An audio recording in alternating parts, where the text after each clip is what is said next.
Hello বন্ধুরা, দেখো আজকে একটা রান্না নিয়ে চলে এলাম। তো ডিমের সঙ্গে গ্লাসের মধ্যে ডালও বসিয়ে দিয়েছি। আর দেখো ডিম ছাড়িয়ে নিয়েছি, আর আদা রসুন কাঁচা লঙ্কা টমেটো পেঁয়াজ সব কেটে নিয়েছি, গ্রেট করে নিয়েছি। আর তেলের মধ্যে একটু লঙ্কার গুঁড়ো, হলুদ গুঁড়ো, ধনের গুঁড়ো দিয়ে ডিমগুলো ভেজে নিচ্ছি। তারপর ভালো করে ভেজে নেব। ভালো করে ভেজে আমি রান্নাটা করে নেব।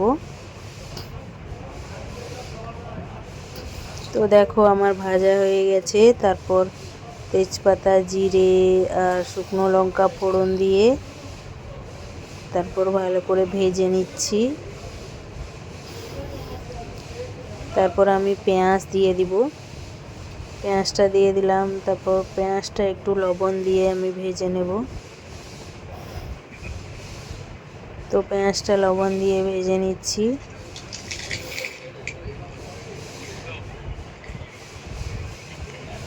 তারপর একটু লঙ্কার গুঁড়ো, হলুদ গুঁড়ো, ধনের গুঁড়ো, জিরের গুঁড়ো আর গরম মশলার গুঁড়ো দিয়ে ভালো করে কষিয়ে নিচ্ছি। আর রসুন আর আদা দিয়ে দিলাম। তো একটু ভালো করে ভেজে নিচ্ছি। তারপর টমেটোটা দিয়ে দিলাম।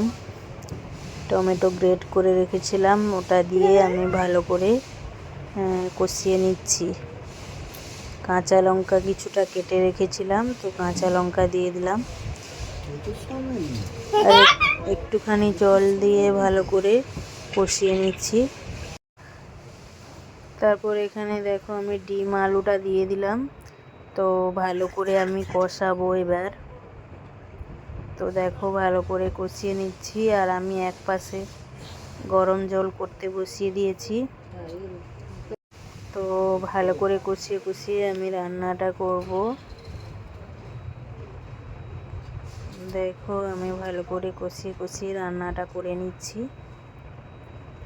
তোমাদের কি কি রান্না হলো কমেন্টে অবশ্যই জানাবে। আর আমার রান্নাটা কেমন হয়েছে কমেন্ট করে অবশ্যই জানাবে।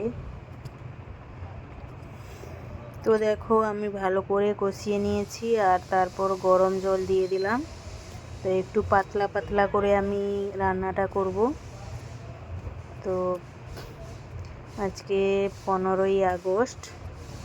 তো 15ই আগস্টের অনেক অনেক শুভেচ্ছা ও অভিনন্দন। আর দেখো এখানে আমি ডাল মাখা করেছিলাম। একটু ওই পেঁয়াজ যে ভেজেছিলাম ওগুলো তুলে রেখেছিলাম, দিয়ে ডাল মাখা করেছি। আর দেখো ডাল মাখা আর ডিমের ঝোল। তো সবাই ভালো থাকবে সুস্থ। তো এই ছিল আমার দুপুরবেলার মেনু। তো সবাই ভালো থাকবে, সুস্থ থাকবে, সবাই সবার পাশে থাকবে। টাটা সবাইকে।